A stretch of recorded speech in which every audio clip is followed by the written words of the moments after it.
What is up, ladies and gents? It's your boy Lou Streets back with another video.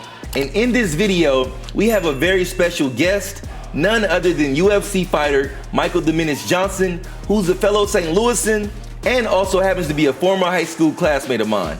We talk about a unique perspective as we discuss the parallels between fighting in the Octagon and getting better at fighting games. Hope you guys enjoyed the conversation and be sure to hit like and subscribe. Let's get to it.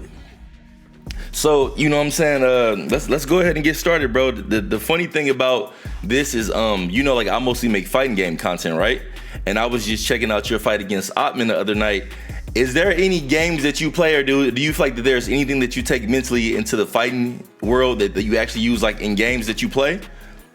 You know, it's funny. Me and my boy Jason Jackson, you know, the guy who's Bellator champ, you know, he's about to be PFL champ over there. We used to play the UFC game a lot. Mm-hmm. And then we go to practice and we kind of mimic what we was doing in the game or vice versa. So, you know, it's things like that, which I have, one of my other guys had an idea about doing like a live Twitch stream during the fights, and I'll play people in the UFC game. Mm-hmm.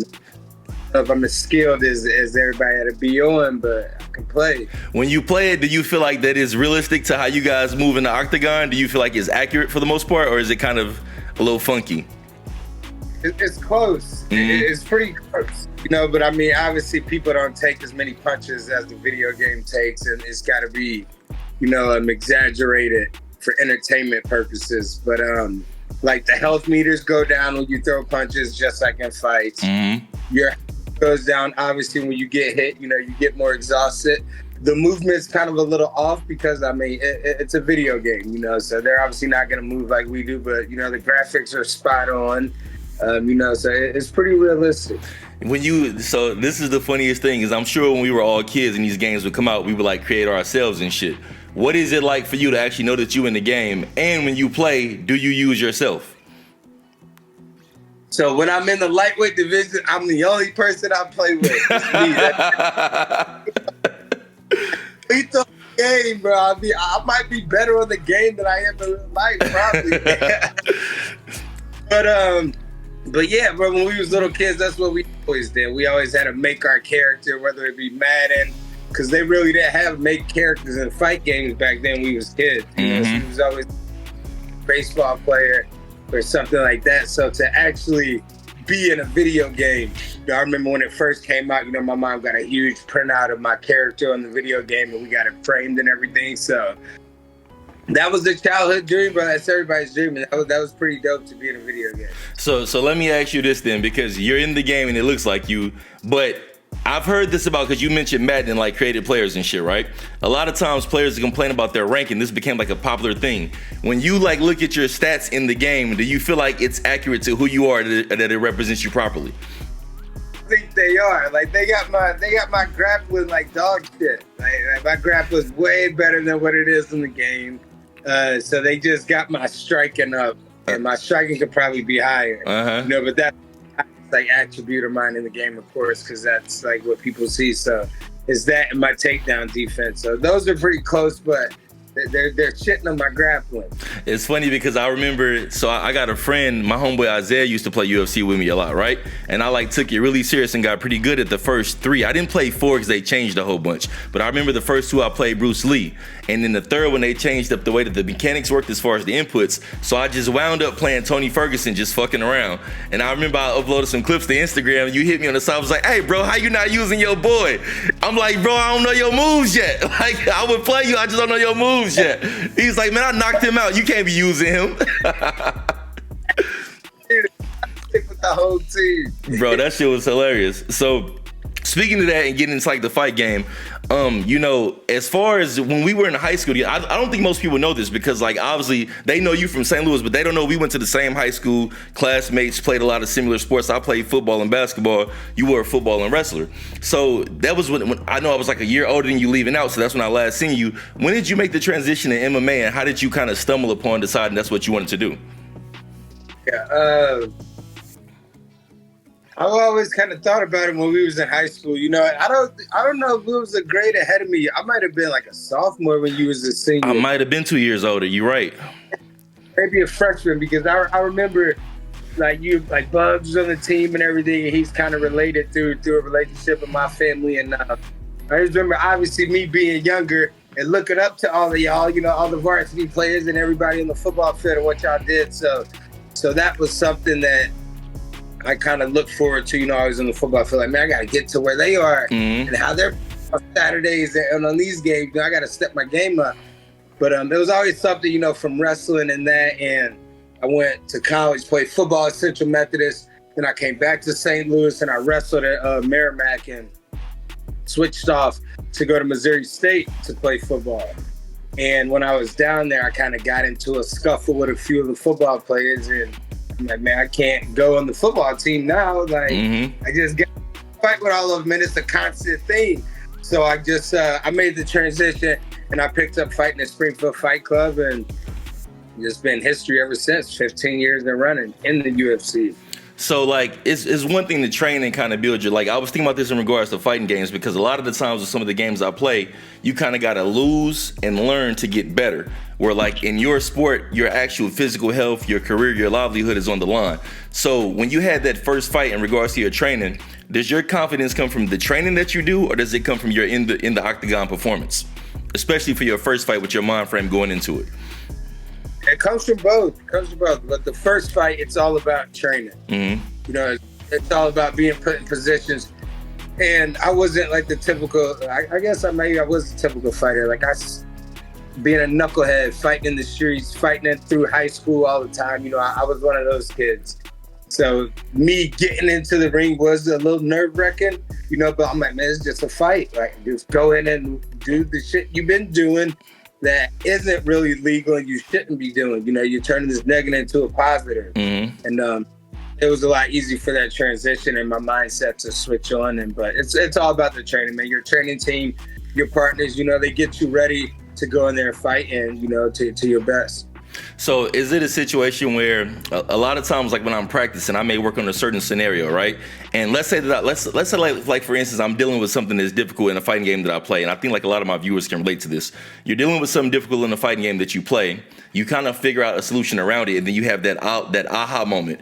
For you inside the octagon, has there ever been a moment where, like, what's most fulfilling for you? Is there a moment where you did something in the octagon that was directly related to like film study or training and it kind of clicked and you was like, I knew that would work?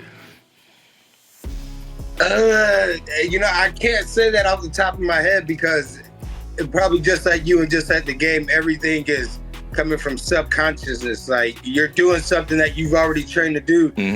You realize you're doing it because you've done it so much. So you've done it. It's just a repetition, the practice, and you get those aha moments to where it works. Say, for instance, the last knockout, we've been working on that combination for 5-6 years, for forever, how long my career's been going. We've been working on combinations and backstepping and fighting and framing and things like that.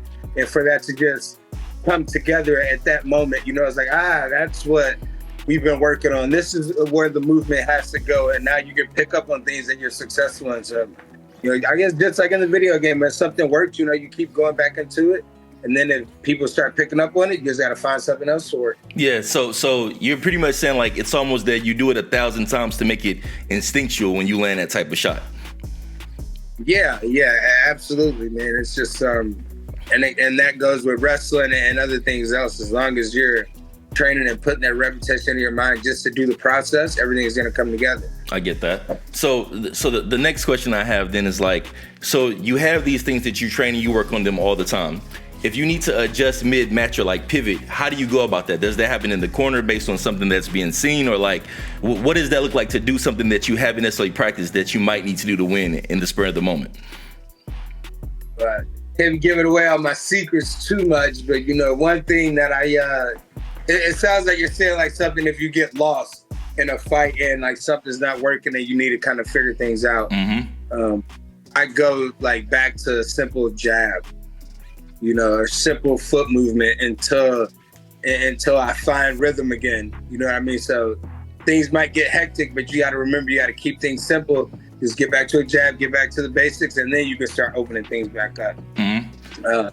Corner definitely plays a huge part because there are eyes when we can't see everything. So Obviously, adjustments are made in the corner, but you got to make adjustments on the fly. And, you know, that's how I make my adjustments. You know, I just get back to the basics and start small again. So it's almost like just keeping calm under the scenario. It's always a chess match. It's not really about power per se. If anything, it's more of the mental game that you feel like is kind of the way to victory in those scenarios.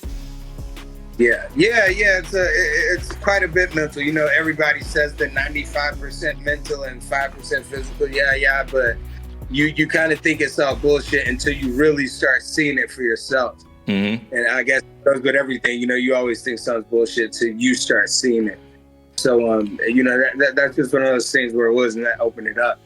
Okay. So it's like in regards to that recent victory, you know, like that's definitely a problem. In fact, ironically, I was out on a date when you had that fight. I knew that it was scheduled at that time, but I remember kind of watching and keeping an eye on the card. And ironically, the fight started when I ran to the bathroom and came back. And right as I'm looking up is when you knocked out Isotar, right? So the thing that I was curious about is you have those type of knockout victories, then you have like fights that go to the end to decision. What's the most fulfilling? Like what type of fight is the most fulfilling to win? A win is the most fulfilling. Just a win, period? The win, period. No matter if it's an ugly win, a beautiful win, a knockout win, a submission, a decision, we go in there, well, I go in there with the process to do it and go in there and get a win. Regardless of how it happens, you know, that's how we're going to go ahead and get it. Mm-hmm. So, you know, I always say, like, oh, if you looking for something, you're never going to find it. You go in there searching for a knockout, you're really not likely going to find it. You know, it's just something that happens. You know, it's something that happens with the process and emotions and the repetition. So a lot of times when guys say like that they're gonna put somebody out by a certain time or like put them out in a certain round, do you think that's just bullshit to promote the fight, or is it kind of like you want to win a certain way, or you just want to win? Period. Is kind of what you're implying. Yeah. They could be promoting it, and some guys promote it to where it could happen. You know, they put that much belief into something, mm-hmm. and you know. Happens, you know, that just goes to show you how strong that belief someone can be. So it definitely is, you know, and I mean, it could mean this person pushes the pace at a certain time period in the second round to get that knockout. And then if they fail, then it looks bad on them. So I try to stay away from remarks like that, you know, because then it's putting a lot of pressure on you. Okay, so it's funny that you say that, because when you say staying away from remarks like that, it made me think about, so in a lot of fighting games we play, we have these things between like creators, sometimes they get into it, they're called beef sets. And essentially what it is if I don't like you for some reason off the game, now we got to settle it on the game. Is there anybody that you've ever fought against that you genuinely didn't like, or is it always just business as usual? And if you didn't like them, did it affect your performance in a positive or negative way? Yeah, no, it's always business. Bro, I'm like, some guys have to create like an image to get mad at somebody to fight. I think anger's the worst emotion to have in the fight game. Mm-hmm. You know, you mistakes. You know, you don't want to, take it there for sure.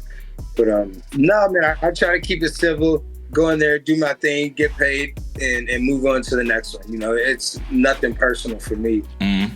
So if it's always business as usual, it's kind of like, essentially you're saying, you know, when you have these fights, it's about like building your career, building your resume. And obviously, like the one thing when I say about you guys, you can play basketball, you can play football, you can play baseball, you can't play fighting. Your real physical health is on the line, your real livelihood and career is on the line. Has there ever been a time in defeat where you kind of, I don't want to say doubted yourself per se, but you kind of feel like maybe I need to go back to the building blocks and kind of reroute my roadmap? How does that happen? Because this is your real actual health that's on the line. It's not just me losing a fight in a video game. Yeah. Never have I second guessed myself once, you know, and in the aspect of doubting myself, do I really want to be here? Do I really need to do this? But after every loss, you always go back to the building blocks. You know, you always go back to the lab, try to figure out what you did wrong and figure out ways to improve. You know, but I think personally, once you start to doubt yourself, I mean, that's it, bro. You might as well hang it up, because nobody else is going to really like believe in you unless like that's something that you're doing for yourself. And like, to me, that's what it's all about. So never had that doubt in my mind, and I'm in it for the next 8 to 10 years, bro. That doubt won't come in my mind. I understand that, because the reason I say that is because like a lot of times, like it'd be one thing if I was playing shooting games, like other style of games, where it's like about fun and adventure. But when it comes to fighting games, there's definitely this pressure because you're streaming, people are watching you, people who can't beat you think that you can beat everybody when it's always somebody better. That's just the way that reality goes, or somebody that plays more or trains more. So it makes me wonder, is there like a pressure or weight that you feel just to perform in general, or is it kind of like, you keep every single fight isolated, or is it kind of like, I need to win 5 fights in a row or get fight of the week, knockout of the night, or something like that? Or do you kind of try to keep it isolated and non-pressure filled? But I wear it in both pressure fields. Like, we're cut in the pressure field, bro. So you always want to shine. You always want to be the guy everybody talks about. You always want to get that devastating knockout or the big win. But it's important just to stay grounded and stay focused, like on the process, just going out there and just getting the win, plain and simple. Don't look at things too bigger as a whole. I think, you keep things smaller is better. Yeah, so like keeping it isolated. It almost sounds like pretty much you try to keep even keeled all the time. And I think I usually do that as well. Like we humans, so I think I've had times where like maybe I've raged on camera, raged on the game, thrown the controller, like all that type of stuff that we do on occasion, just being aggressive. You're still an athlete competing. I'm a former athlete, but I still feel some of that. So I get exactly what you mean. I want to shift gears with something, right?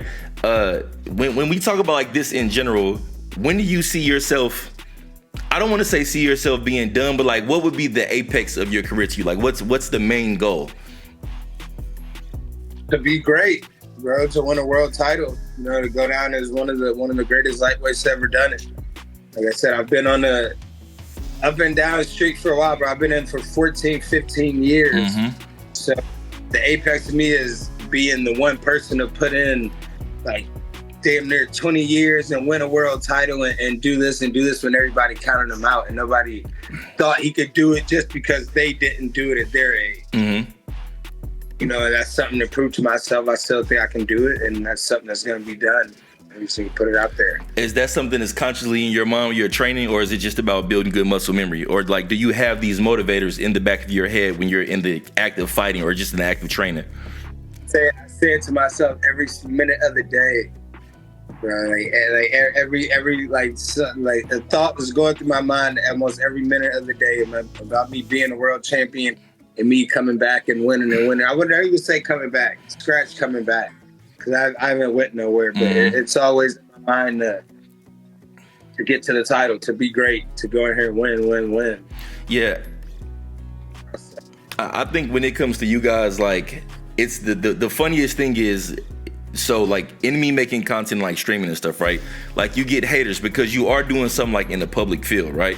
But I'm sure that you get that as well. How do you deal with that? Because essentially you got somebody trying to like critique you who can't do what you do, or like doesn't even have the warrior mentality. Because to me, you guys are like gladiators at this point. Like you're really putting your life on the line every time you step in the octagon. How do you deal with somebody who can't really do what you do, having an opinion, or is that something that you just block out in general? Yeah, I just block it out, bro. Especially now, when I was early in my career, maybe it got to me. You'd have to tweet back or make a comment back at somebody, but now I just kind of stay grounded and block it out the best I can.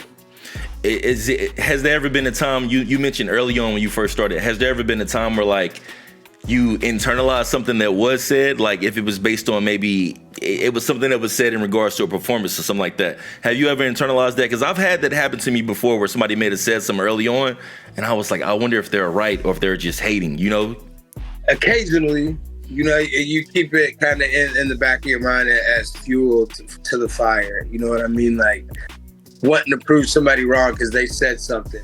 I think people get motivation from that. I am one of those people that kind of get a little motivated from it. Proving if they said something like that. So it's definitely internalized, but only to a certain extent. I don't bring it into the fight. It might go into the gym with me, but then once that door closes and the lights are on and the fight's ready, that's out of my mind. I got you. So the thing I was thinking like just now, because you're talking about your fighter's journey, and I'm probably gonna like wrap up with this just because of the fact that we have a lot of fighting game players that watch this channel. If you were to give advice to anybody about getting better at a fighting game in comparison to how you get better in the octagon, what exactly would that be? Like if you had like 3 to 4 pillars of what those would be, what are they? consistency is the big one. You know, always, I guess, always practicing, always playing, you know, if time permits it. Consistency, but that's like one of the biggest ones for me. Like you said, 3 or 4 pillars. I just think showing up, you know, it does a lot for you. You know, that's one big thing I can take away from that. Yeah, so it's almost like that cliche of practice makes perfect, because in reality, a lot of the games that I'm good at, I practiced a bunch, but people will ask, like, if you lab, if you train all the time. I'm like, to an extent, but for the most part, you know, like, the instinctual stuff comes from just putting the time in, is essentially what you're saying. It's the same thing with being in a fight. Yeah, and it's probably better for you, you know, you play and practice a game so much, and it's trial and error. You know, you playing the game and you're probably losing a lot. You keep playing, then you end up winning. And then next thing you know, that's your favorite game, and that's the one you beating everybody at. Yeah, that's the truth. Yeah, that's the truth. Because the only difference is the pressure is that I don't have to win early on, whereas like with you, like it's your health on the line. You know what I'm saying, in regards to that. So that's a little more tricky. So I figure for you, it's even more efficient. Yeah, you got to get on it. You got to stay on it. You know what I mean? We're in a game where it's a game by inches. You know what I mean? And we're definitely juggling with our life. That's something that we sign up for. And, you know, that maybe that's their adrenaline rush that keeps everybody going in there. Yeah, because I'm definitely going to play fighting games for the rest of my life. I know that for a fact. So it probably is a little bit of that, just that competitive aspect. But no, bro, I don't want to hold you up for too long, because I know you're busy and I appreciate you coming on. And I love the fact that you got the LSV hat on, which makes me feel guilty, because I got on a Dallas Mavericks hat, bro. I'm not even repping for myself, and you hold it down. So I appreciate that, dog. I got you, no doubt. We got to sit together. You already know. The Mavs is my basketball squad, though. So what you feel about the Luka trade? What you feel about the Luka trade if I let you go? Crazy. LeBron got deep pockets, bro. He got a lot of pull. LeBron gets once. And then he goes to the Lakers and AD not even playing. So it's kind of like an unfair trade. And I'm in Dallas, so I need to go watch him in person. Yeah, that's crazy. I think LeBron trying to get another ring. Is he better than Jordan to you or no? Nah, I don't think so. I figured because you was old school, you probably would say he wouldn't, but I was just curious. I like LeBron's game, bro, but I think he's a little bit of a crybaby. Yeah, he can be at times. I know it's easy for you to say that too, because you're a fighter, so it's like, bro, we don't complain, we just go to war. That's what we do. You know how we used to do it in high school? We used to get the basketball players and beat up on y'all, bro. You remember that? Yeah, true. See, the thing was, I was hybrid, though. I had both sides. I could hoop, but I played football. But it was like the football players always thought they was better than basketball players, and vice versa. They sport. It just was what it was. But I will say this. Yeah. I did wrestle with 2 guys from high school. I don't know if you remember Darren Parker and his little brother Fred Mitchell. I would wrestle with them on occasion. Bro, it's a whole different story when it comes to like the skill that you guys have. Yeah, bro. DP there, he's one of the best wrestlers ever come out of Missouri, bro. Yeah, he's really. That's it. But no, man, I appreciate your time, brother. I really am grateful that you came through and did this for me. I'm hoping that the viewers can really take something from it and find the parallels between fighting in the Octagon versus fighting in the fighting game, and see if mental-wise they can kind of pick up on this and find something from it. So I definitely appreciate it, bro. Right on, boss. Yeah, appreciate it, man. Anytime, and we'll definitely have to get that Twitch stream going and do like some pay-per-view events, and we'll have a Twitch stream of the game. We'll fight the UFC game. Hey, let me know any way I can help, bro. You know I'm here. I'm a message away. Just let me know. Sure, bro. We'll get it set up. For sure, dog. Have a great one, bro. Yeah, you be easy. Peace.